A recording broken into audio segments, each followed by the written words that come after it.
이렇게 말씀하고 있는 것을 봅니다. 내가 그리스도를 본받는 것 같이 너희는 나를 본받으라, 이렇게 말씀하고 있는 것을 보게 되는데요. 오늘 사도 바울이 고린도 성도들을 향해서 너희는 나를 본받으라, 이렇게 얘기하고 있습니다. 그런데 그렇게 말할 수 있었던 이유는 뭐냐면, 전제 조건이 뭐예요? 내가 그리스도를 본받고 있다. 그러니까 내가 그리스도를 본받고 그리스도 예수님처럼 예수님을 닮아가는 삶을 살고 있는 것처럼 너희도 나를 본받아 너희도 예수님처럼 예수님을 본받는 삶을 살아라, 이렇게 이야기하고 있는 거죠.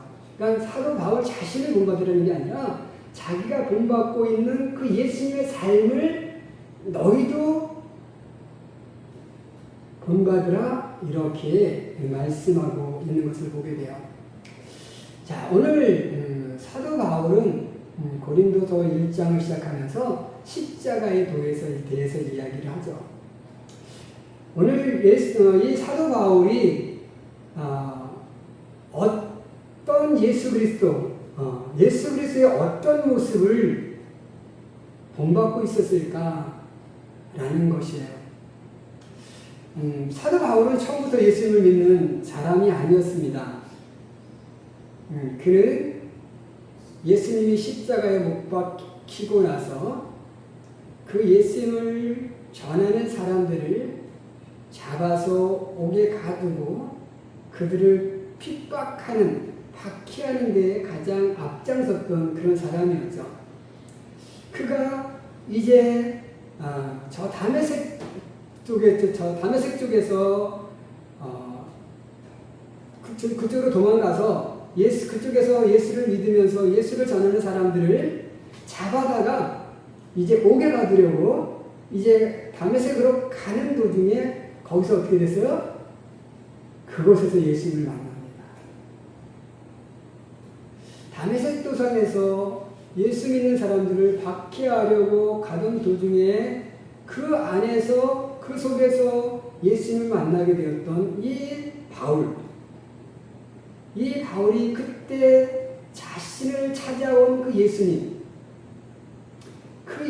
그리고 그가 이제 회심해서 예수를 전하면서 그 안에서 느꼈던 예수님의 모습, 자신이 발견한 예수님의 모습은 어떠한 삶을 사셨던 분이었을까? 오늘 우리가 내가 예수를 믿고 살아가면서 과연 나의 삶은 어떤 예수 그리스도의 삶의 모습을 닮아가고 있는가를 우리가 한번 생각해 볼 수 있어야 되겠다라는 겁니다. 그래서 오늘은 우리가 그리스도를 본받는 자의 삶이라는 제목으로 우리가 함께 말씀을 나누면서 은혜를 나누기를 원합니다. 자, 우리가 그리스도를 본받는 자의 삶, 우리가 그리스도를 본받아라는 책이 있어요. 우리가 그리스도의 어떤 모습을 본받고 살아가야 할까? 바울이 만난 예수 그리스도의 삶의 모습은 바울이 만난 예수님의 모습은 어떤 모습이었을까? 첫 번째로 사랑과 섬김의 삶을 사셨던 분이셨다라는 겁니다. 자, 예수님의 입장에서 이 바울, 회심하기 전에 이 사울을 바라봤을 때 과연 이 사울이 이뻤을까? 자, 오늘 우리도 살아가면서 나를 힘들게 하는 사람이 있습니다. 그럼 우리가 그 사람을 사랑의 마음으로 볼까요? 미움의 마음으로 볼까요? 우리는 그 사람을 미움의 마음으로 봅니다. 나를 힘들게 하는 사람, 정말 사랑하기 너무 힘들어. 예수님을 십자가에 못 접근하고 앞장섰던 사울, 그리고 예수를 믿고 예수를 전하는 그 사람들을 박해하는 데 앞장섰던 이 사울, 예수님의 12 제자조차 이 사울이 회심하고 나서도 그 회심한 사울을 의심했을 만큼 가까이 할 수 없었던 이 사울. 그런데 예수님은 뭐요? 그 사울을 찾아가십니다. 자기를 믿는, 자기를 전하는 데 앞장섰던 사람들을 박해하기 위해서 앞장섰던 이 사울을 찾아가서 그를 만나주시고 그를 변화시키십니다. 그럴 수 있었던 이유는 뭘까요? 사울의 영혼을 사랑하셨기 때문입니다.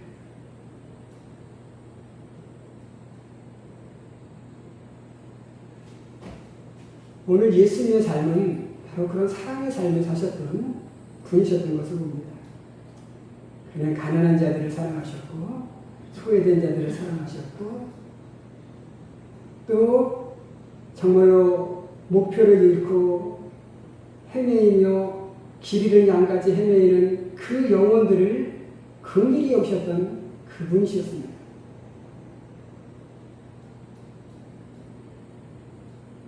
그렇게 사랑의 삶을 그리고 그 사람들을 섬기셨던 그 예수님의 모습, 바로 사울은 회심하면서 자기를 내가 이렇게 정말로 자신을 핍박했는데 이런 나를 만나주시고 이런 나를 찾아와 주셨던 그 사랑의 예수님을 그는 그 다메섹 도상에서 느꼈던 거예요. 그리고 그분이 그렇게 사랑과 섬김의 삶을 사셨던 그 모습을 보면서 그래, 이제 나도 이렇게 예수님처럼 나를 핍박하고 나를 힘들게 하는 그 사람들 모두를 사랑할 거야. 그리고 그런 사람들을 섬기며 살 거야 라고 고백하고 있는 거라는 거죠. 오늘 우리가 세상을 살아가면서 나를 미워하고 나를 힘들게 하는 사람을 사랑하기는 힘들지만 그러나 우리가 그리스도를 본받아 사는 성도로서 우리는 어때요? 정말로 그러한 사람들을 사랑하려고 우리도 노력할 수 있어야 되겠고 또 그런 사람들을 섬기며 살아가려고 노력하는 그런 모습이 내 모습 속에 있어질 수 있게 되시기를 주님의 이름으로 간절히 축원을 드립니다. 아멘. 두 번째로 사울이 만난 정말 사울이 느낀 사울이 체험한 예수님의 두 번째 삶의 모습은 어떤 삶이었을까요? 그는 순종의 삶을 사셨던 분이었다라는 겁니다.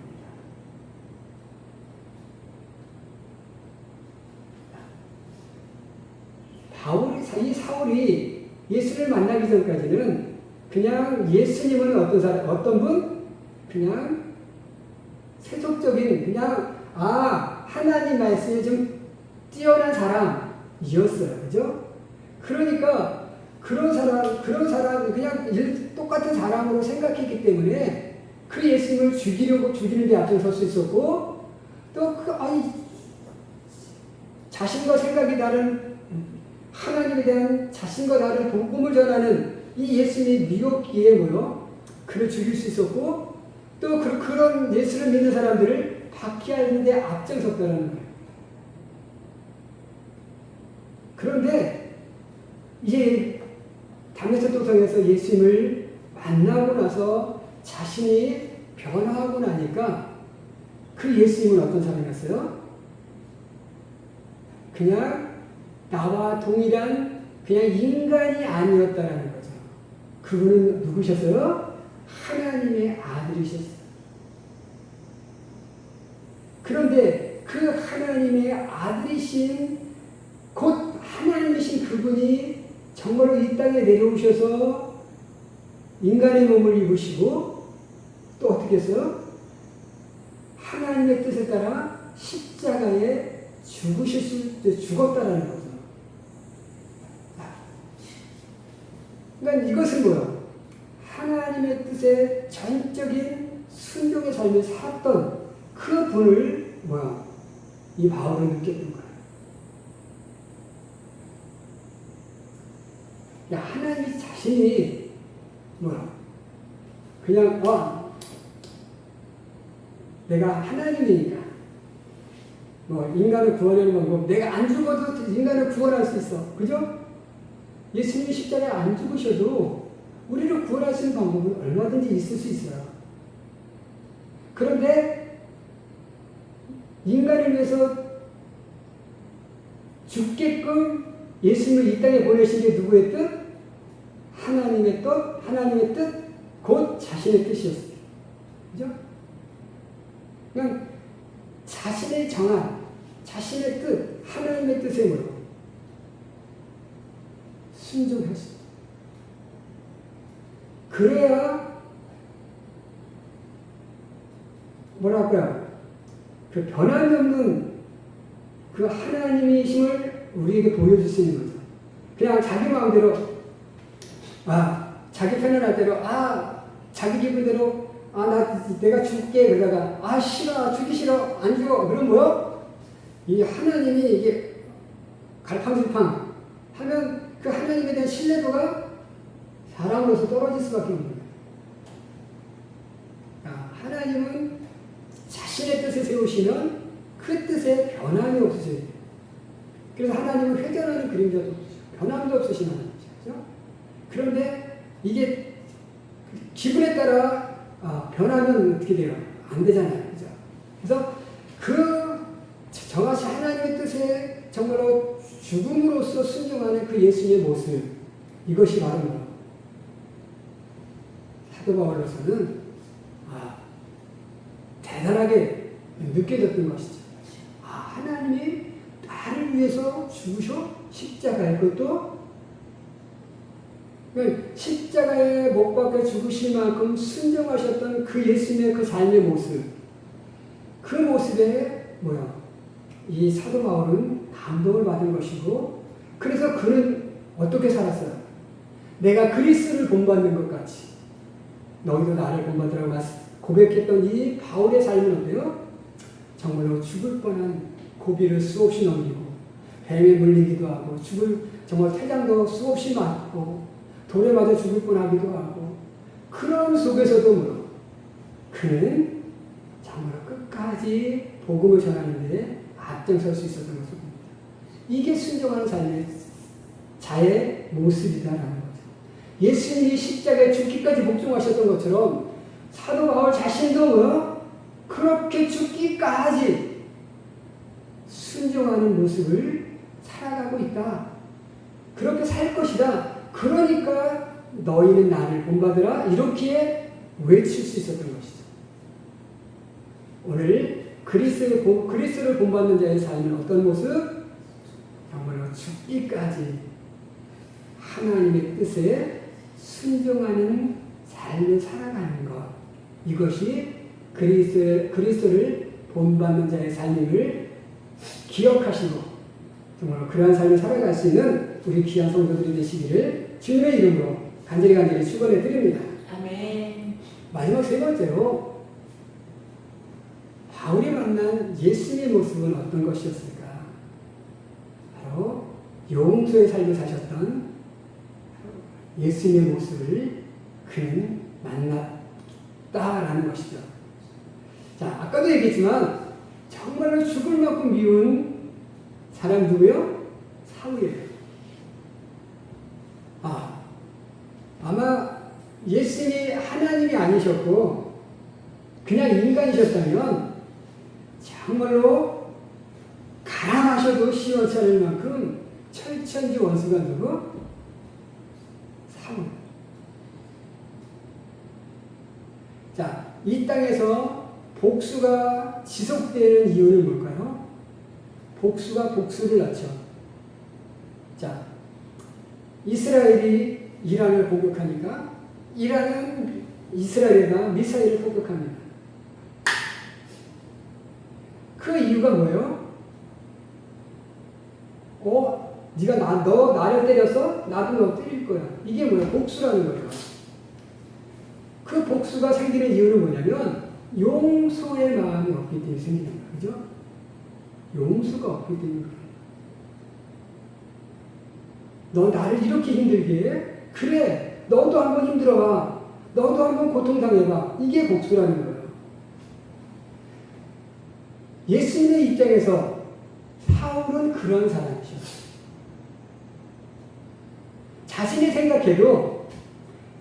생각해도 정말로 자기는 예수님에게 정말로 미운털이 박힌 사람이었어요. 그래서 그의 고백이 뭐라고요? 나는 죄인 중에 괴수다. 그러니까 사울은 알아요. 자신이 그렇게 예수님을 힘들게 했던 정말로 사람이었음을 자신이 알았어요. 그런 죄인 중에 괴수 같은 자신을 찾아와서 만나주시고 변화시켜주시고 그리고 자신의 일을 할 수 있도록 사명을 주신 그 예수님의 그 용서, 그 용서를 사도 바울은 처절하게 다메섹 도상에서 느꼈다는 거예요. 예수님의 삶은 어떤 삶이셨어요? 그런 용서의 삶을 사셨던 분이에요. 바울만 용서했을까요? 아니잖아요. 십자가에 달려 죽으시면서 예수님은 뭐라고 고백하십니까? 하나님은 저들을 용서해 주옵소서. 저들이 하는 짓이 저들이 지금 무슨 일을 하는지 알지 못합니다. 자신이 무엇을 하는지 자신의 잘못이 무엇인지 알지 못하는 저들의 저 어리석음 용서하여 주시고 또 그들이 행하는 그 죄를 용서하여 주세요. 라고 하나님 앞에 또 기도하는 것을 보게 되죠. 이렇게 예수님은 정말로 철저하게 용서의 삶을 사셨던 바로 그분이셨어요. 그런 용서의 체험을 한 사울 역시 자신도 그렇게 용서의 삶을 살아가고 있다는 거죠. 자신을 돌로 쳐서 죽이려고 해도 자신을 정말로 형틀에 매어 태장을 때린 사람이어도 자신의 복음을 전하는데 정말 방해했던 그 사람들도 정말 끝까지 용서하고자 애썼던 그 삶을 산 사람. 그 사람이 누구요? 바울이에요. 이렇게 용서의 삶을 살아가는 것. 이것이 바로 그리스도를 본받는 자의 삶임을 기억하시고 오늘 우리도 정말 때로는 내 가슴에 못을 박는 아픔을 준 사람이 있을지라도 우리도 그리스도를 본받는 자로서 정말 그 사람을 마음으로 또 영적으로 용서하고 그 사람을 품을 수 있는 그런 우리가 될 수 있기를 주님의 이름으로 축원해 드립니다. 아멘. 우리가 그리스도를 본받는다는 것이 무엇입니까? 그리스도를 본받는다는 것은 바로 내가 예수님처럼 되겠다라는 것이 아니라 예수님이 품었던 그 마음을 품고 예수님이 걸어가셨던 그 길을 함께 따라가며 그분이 사셨던 것처럼 살아가고자 애쓰는 것, 이것이 바로 그리스도를 본받는 자의 삶을 기억하시고 오늘 우리는 사랑과 섬김으로써 그리고 순종의 삶으로서 용서의 삶으로서 그리스도를 본받는 예수님처럼 살아가는 우리 귀한 성도들이 되시기를 주님의 이름으로 간절히 축원해 드립니다. 기도하겠습니다.